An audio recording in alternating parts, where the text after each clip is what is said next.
Hey guys, in today's video, I bring you a shocking and impossible to ignore story. Let's meet Sigrid Halvorsen, a young woman who was declared dead for 20 minutes and returned with a frightening prophecy about the future of humanity. During her near-death experience, she met beings of light who revealed to her that on February 5th, something great and irreversible will happen in our world. What she saw on the other side could change everything we know. So before we start, leave your like, subscribe to the channel so you don't miss any stories like this, and activate the bell to receive all notifications. Now, get ready for this intense and surprising journey. Snow was piling up on the sidewalk, and I watched the flakes fall outside the steamy window of the small apartment I shared with Caleb. The dim light from the street lamp flickered, reflecting off the window like little dancing ghosts. Outside, the world seemed at peace. Inside, I knew something terrible was about to happen. My breathing was short, hesitant. The clock on the wall said 11:47 p.m. He would be back soon. Time seemed to drag by, and my mind insisted on going over all the times I forgave him, all the lame excuses I accepted. He didn't mean it. He was drunk. This time it will change. But the bruises on my arms and the invisible wounds inside me told another story. I used to be a girl full of dreams. At 15, I left my small town in Finland to live in the United States with my mother. Everything seemed bright and full of possibilities. But then I met Caleb, 10 years older, charismatic, convincing. At 16, I was in love. At 18, I learned to be afraid.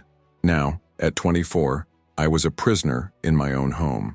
Stomach cancer had consumed me over the past 2 years, draining what little strength I had left. I no longer had the energy to fight. The sound of the key turning in the lock made my heart race. The smell of alcohol and cigarettes filled the room before Caleb even appeared. He entered, tall and imposing, his jaw set. The look he threw in my direction was no longer one of uncontrolled fury like other times. It was something worse. It was contempt. "Are you still here?" he muttered, throwing the keys on the table.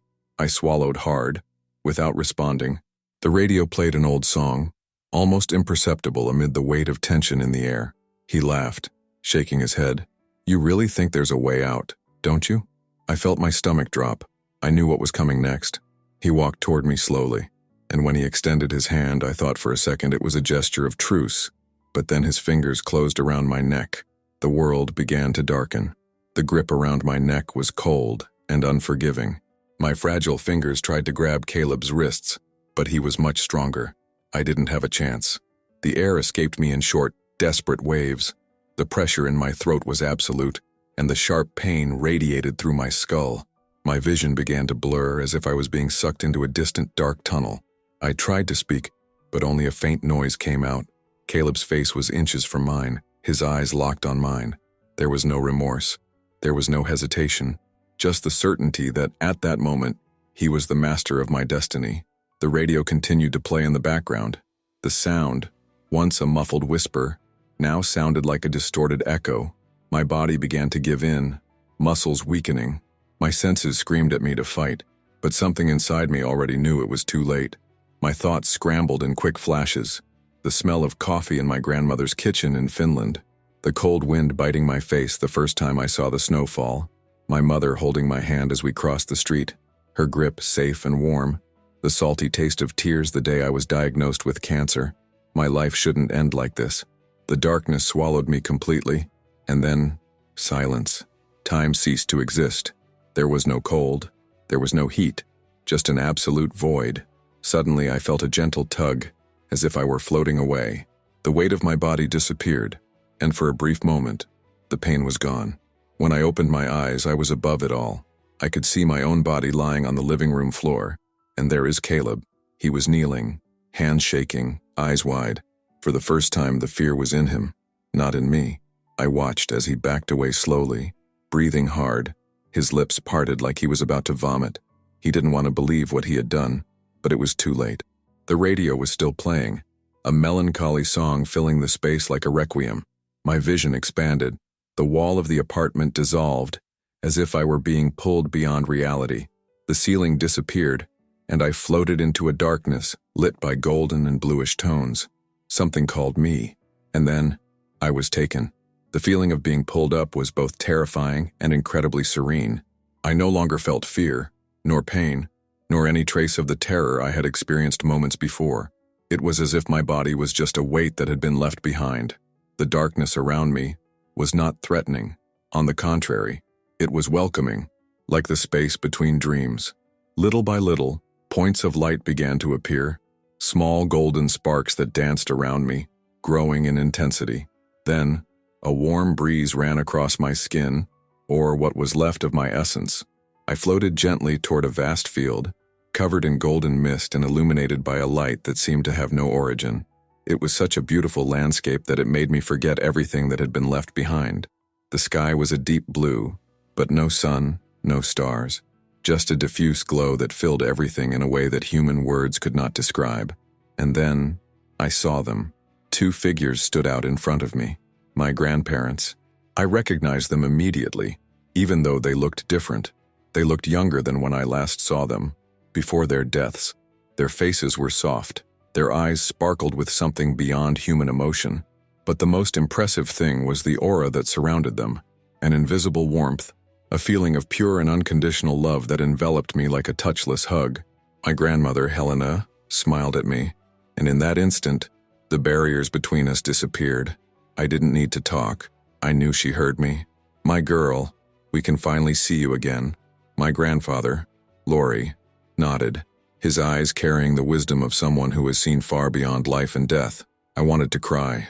I wanted to run to them and hug them. But at the same time, I was already with them in a way I had never felt before. There was no more separation. "Are you here?" My voice came out as a thought, but it was as if my words vibrated in the air. My grandmother touched my face in a way that wasn't physical, but that went through my soul. "We always have been, Sigrid. You've never been alone." My mind seemed unable to process so much emotion at once. "So, I died?" My grandfather smiled softly. "He's dead, but he's not finished yet." I felt something different around me, a greater presence. Something was coming. The golden mist began to slowly dissipate, revealing a horizon that expanded into something much larger. I knew I was about to find something beyond anything I had ever imagined, and, deep down in my being, I knew this journey had just begun. The golden mist that enveloped the field began to dissipate, and the horizon opened up before me. But it was no ordinary horizon. It felt infinite, as if I were on the edge of a vast ocean of pulsing light, something that transcended everything my human mind could comprehend. And then, the presences arrived. First, it was a vibration in the air, a current of energy so intense it reverberated within me, as if every part of my soul recognized something ancient. Then there were immense shapes, composed entirely of light. They didn't have human features, but I knew somehow that they were watching me, that they knew me. They were beings of light. A wave of absolute love enveloped me. If I thought my grandparents' presence was comforting, the energy of these beings was something that defies description. It was as if all the pains of my existence were dissolved into an ocean of infinite compassion. Sigrid Halvorsen. My name echoed around me, but not as a sound. It was a vibration, a call that resonated within me. I didn't know what to do. I could only feel. And what I felt was something immensely greater than anything I had ever experienced. One of the beings approached, its light increasing in intensity, as if it was communicating in a way that didn't require words. "You have a choice." Those words vibrated within my essence. "Remain in rest and eternal peace or return to the mission that has been entrusted to you." My heart, or whatever I was in that state, faltered. The love around me was overwhelming. There was no pain. There was no suffering. I could just stay there forever. But then, the visions began. They exploded into my consciousness like fragments of a future that I didn't recognize but that, somehow, I knew was real. Cities bathed in celestial light. People looking at the sky with tears in their eyes. Others, desperate, hiding in fear, refusing to accept what was happening. The number February 5th, flashing before me like a warning. The world changing. Humanity at a turning point. What does that mean? My question came in a mental whisper. The beings remained motionless for a moment before responding. A transformative event will occur. The vibration of those words was so intense that it felt like the very space around me was shaking. On February 5th, humanity will undergo a change. It will not be a destruction, but a rebirth. The earth, people's hearts, Everything will be touched by this new energy, but not everyone will be ready. A chill, or something like it, ran through my core. What will happen to those who are not ready? The response was subtle but loaded with weight. They will be afraid, and the fear will consume them. My consciousness was flooded with images of chaos, confusion, people trying to resist the inevitable. The choice will be theirs, as it is now yours. My being seemed to vibrate from the inside out. I could stay. I could surrender to peace and eternal love. But then, something inside me changed. I saw my own body in the hospital. I saw the doctors around me. I saw the future that could exist if I chose to return. And at that moment, I knew what my decision was. I want to go back. The light around me exploded into a blinding brightness. The emptiness pulled me back. And then, I opened my eyes. The first thing I felt was the weight of my own body. It felt strange, like I was being pulled back into something tight and heavy, something that had once felt natural but was now a burden. Then I heard voices, screams, the sound of hurried footsteps, the frantic beeping of heart monitors. My God, she's back. A nurse's voice sounded like a distant echo, oscillating between shock and amazement. My eyes slowly opened. The white light of the hospital was blinding, and everything around me seemed like a blur. I was alive, but I shouldn't be. I felt my chest rise and fall sharply as air entered my lungs again. My fingers tingled, and my entire body seemed to vibrate at a different frequency, as if I were caught between two realities. The panic in the environment was evident. Doctors and nurses rushed to my bed, their faces marked with absolute confusion. They were staring at me like I was a ghost. A doctor approached and looked at me in disbelief. Sigrid Halvorsen. I tried to speak, but my throat felt dry, as if I hadn't used my voice in years. I only managed to mumble a hoarse sound.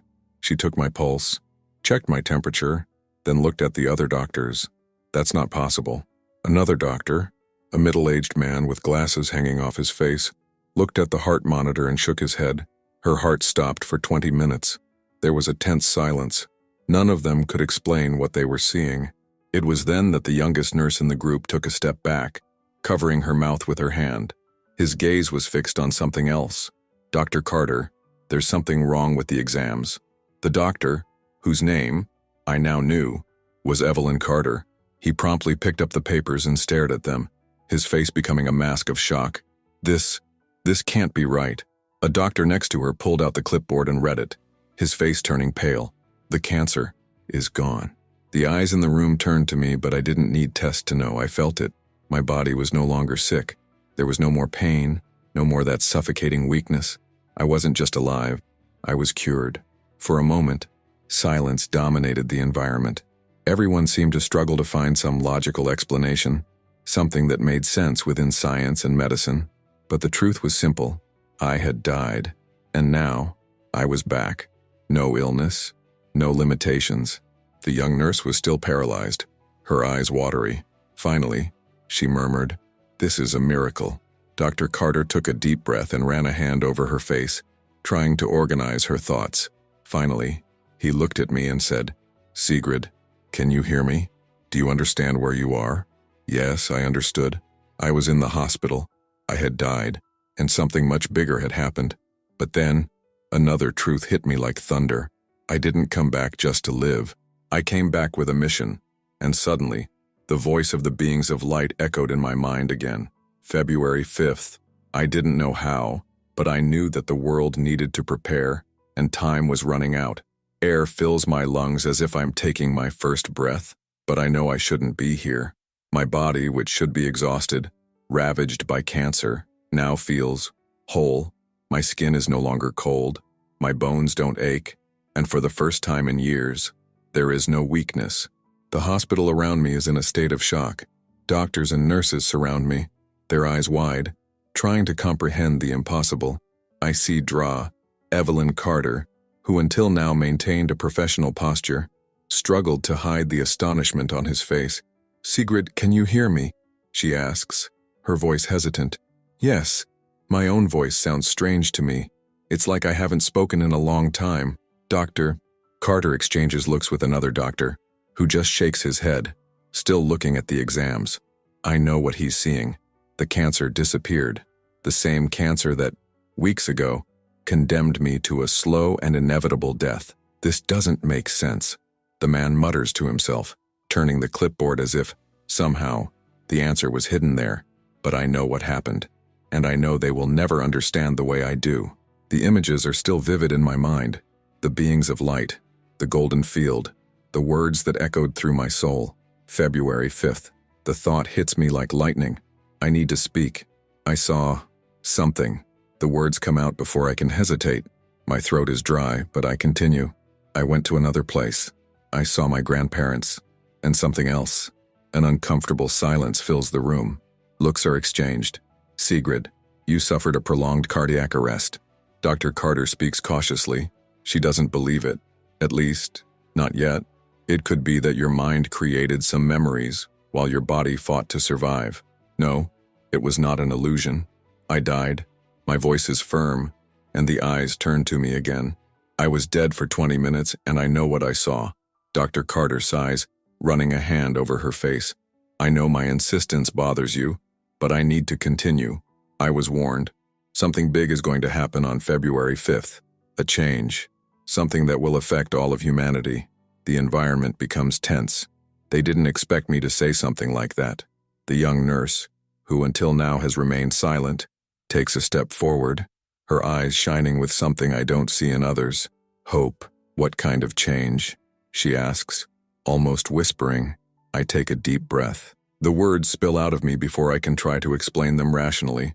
A transformation. Something energetic. I don't know exactly what it means, but they told me that not everyone will be ready. The doctor next to Dr. Carter, the man with the glasses, lets out a skeptical sigh and crosses his arms. You have experienced a traumatic event. It is not uncommon for patients to have unusual experiences when they are between life and death. I shake my head. They don't understand. This wasn't a dream, but they still don't believe it. I see it in their eyes. To them, I'm just a confused patient, trying to find meaning in something that can't be explained. But there is one thing they cannot deny. You took, and me. I came back without cancer. The day passes in a blur of exams, questions, and suspicious looks.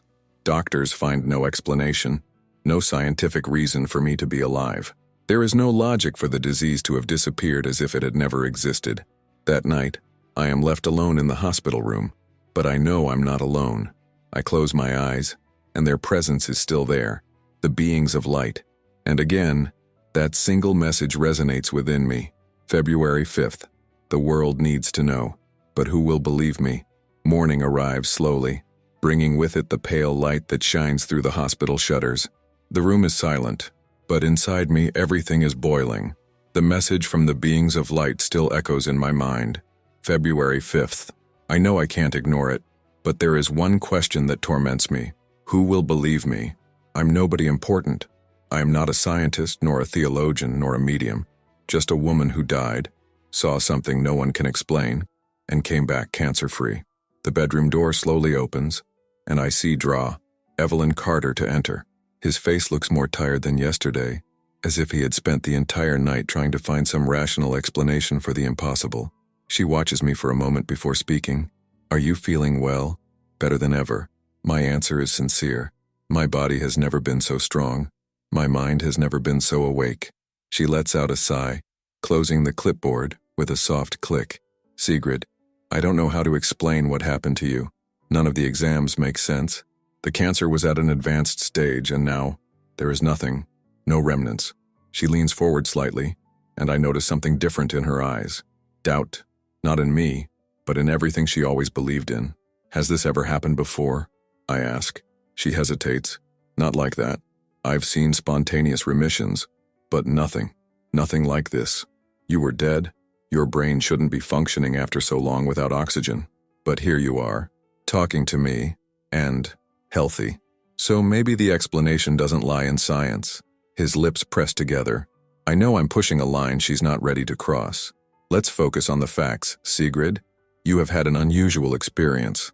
I don't want to invalidate what you believe you have experienced, but near-death experiences have been studied for years, and so far there is no concrete proof that they are anything other than a neurological phenomenon. And how do you explain my healing? She leans back in her chair, rubbing her temples. I don't explain. Silence hangs between us. And then, another voice emerges. I believe her. I turn my head and see the young nurse from the night before standing at the door. Your name is embroidered on the badge. Emily Reyes. His eyes are shining with suppressed emotion. Do you believe? I ask. She takes a step forward, hesitant. Yes. My brother had a near-death experience when he was a child. He also talked about lights, about beings who told him he needed to return, but no one believed him. He lived the rest of his life knowing he saw something real, but he was treated like a madman. She takes a deep breath, and I see an internal struggle on her face. When you talked about February 5th, I felt something here. She touches her chest, as if it were important, as if I needed to hear that. My throat tightens. For the first time, someone actually listens to me. But before I can respond, another voice invades the room. Well, it looks like we have a story here. I turn around and see a tall, thin man leaning against the doorframe, holding a notebook. His brown hair is slightly messy, and his eyes analyze everything with a sharp shine. He smiles. Jonah Sinclair, investigative journalist. I hear we have a miracle happening here. The world started to pay attention. My breathing is steady, but my heart is beating fast. I know that what I'm going to say now could change everything, or it could make me a target of discredit and ridicule. The journalist in front of me, Jonah Sinclair, leafs through his notebook. He analyzes me as if I were an enigma to be deciphered. His eyes are sharp, experienced. He's not just here to listen, he's here to find fault with my story. But I don't back down. He clears his throat before speaking. So, Sigrid Halvorsen, you were declared dead for 20 minutes and returned with no sign of the terminal cancer that was consuming you. Miracle, illusion, or something else. I know what he wants. He expects a hesitant response, an uncertainty that he can explore in his article. But that's not what you'll find. My voice comes out clear and firm. I died. I saw my body in the hospital. I saw the doctors trying to bring me back, but I wasn't there anymore. There is silence. I know everyone in the room is listening right now. Dr. Carter, still skeptical, but intrigued. Emily, the nurse, eager for answers that confirm something within herself. I floated above everything. I continue. That's when I saw my deceased grandparents. They were waiting for me, but it wasn't a simple reunion. They wanted me to know that I was never alone. Jonah writes something down in his notebook and looks at me. Was that all? My mouth goes dry. No, it wasn't everything. I take a deep breath and release the truth. No, something bigger happened. I was taken to a place of light, and there, I found them. Jonah tilts his head. They, my voice comes out almost in a whisper. The beings of light. The energy in the room changes. It doesn't matter whether they believe it or not.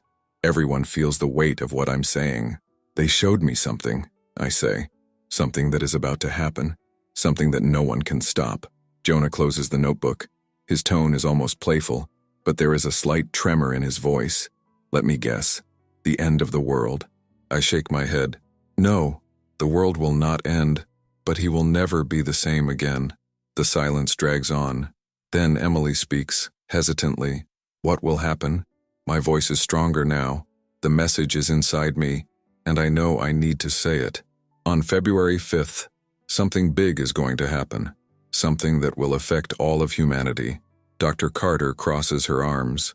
She is uncomfortable. Sigrid, you suffered extreme trauma. Your brain may be trying to process the experience in a symbolic way. What about cancer? I ask. My body has been restored. How do you explain this? She opens her mouth, but finds no words. The truth is that not everyone will understand, and not everyone will be ready. Jonah stares at me, still skeptical. And those who are not ready? What happens to them? I close my eyes for a moment. The words of the beings of light return to my mind as clear as when I heard them for the first time. So I say, they will feel afraid, and fear will consume them. The silence that follows is heavy. Then Jonah laughs, but without humor.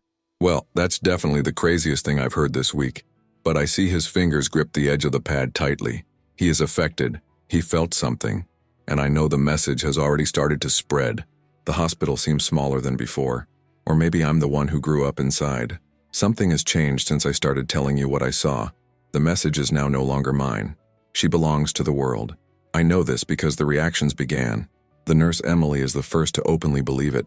Her eyes shine with emotion, with something she recognizes within herself, but Draw Carter still fights against the truth. She wants to find a rational reason, wants to fit my experience within the safe boundaries of science, but you can't. And Jonah is trying to hide that he's intrigued. He doesn't interrupt me anymore. Now he just listens. What does this change mean? He asks, more serious than before. How can you be sure something will happen? My breathing is slow and steady. Because they showed me. The silence in the room is absolute. The world is vibrating at a frequency that cannot be sustained any longer. Fear, violence, separation, all of this keeps us trapped in a state of darkness. But on February 5th, this barrier will be broken. Dr. Carter closes her eyes for a moment, massaging her forehead. Are you saying that something or happen, but without specifying what? It won't be an explosion. It will not be a collapse. It will be a wave. Jonah frowns each. A wave? A vibrational shift. My voice sounds different, as if I were channeling the very message of the beings of light. People will feel it. Some will accept, others will resist. Emily takes a deep breath. And those who resist? My stomach tightens. I don't mean that, but I know I need it. They will be consumed by their own fear. Jonah closes his eyes for a moment. Then he lets out a short, humorless laugh. It looks like something out of science fiction. But there's something in your expression. He is struggling with what he feels. Dr. Carter rises from her chair, her face tense. Sigrid, I need to go out for a bit. She doesn't want to admit it, but fear has already caught up with her, and I understand. I would be scared too if I were in their shoes. But time is running out. Change cannot be stopped. My voice is lower now. It has already started. Jonah turns to me again. So tell me, Sigrid, what happens after on February 5th? I look directly into his eyes and respond, the world will never be the same again. And deep down, he already knows I'm right. The silence in the hospital room lengthens. Nobody speaks, but everyone feels it. Something is different. I am no longer just a patient returned from death. I am a messenger of something that no one can explain. Jonah stares at the blank sheet of paper he holds. His hands are steady, but his gaze wavers. He wants to write, but doesn't know how. Dr. Carter keeps her arms crossed, breathing slowly. She's trying to rationalize, trying to find an explanation, but there is no explanation. And Emily is different. His eyes shine with something that isn't fear, it's understanding. Then, Jonah says, you said the world will never be the same after February 5th. He stares at me. What exactly does that mean? I close my eyes for a moment. The answer is already within me. Humanity will feel it. Some will open up to it. Others will fight against it. But no matter what they choose, no one can help it. He purses his lips, thoughtfully. And what happens the next day? I stare at him. That depends on us. Emily takes a deep breath. I believe in you. Jonah turns to her, surprised. What? I said that I believe her. Your voice is firm. I don't know how to explain it, but I feel it. I know it's true. Dr. Carter closes her eyes, pressing her temples. I need to leave. She can't hear anymore. Fear has already reached her. Jonah stares at me for a long time. What if I'm wrong? My answer comes without hesitation. I'm not. He lets out a long, tired sigh. Well, in that case, I think I have a story to tell. The weight of the moment hits me hard. He will publish. He will spread the message. And then, I know, the prophecy has already begun to be fulfilled. The days pass. The hospital finally discharges me. My story begins to circulate. First, as a whisper, then, like a phenomenon. Some believe, others scoff. But then, something starts to happen. People all over the world begin reporting unusual dreams, omens, inexplicable sensations of imminent change. And I know that February 5th is coming. The night before, I look at the sky. The stars seem brighter. And then, the air changes. The wave has already started. If you like this beautiful spiritual testimony, leave a like, comment on your impressions, subscribe to the channel, and don't forget to activate the notification bell to watch each new video and help us spread this message to a greater number of people. Until next time.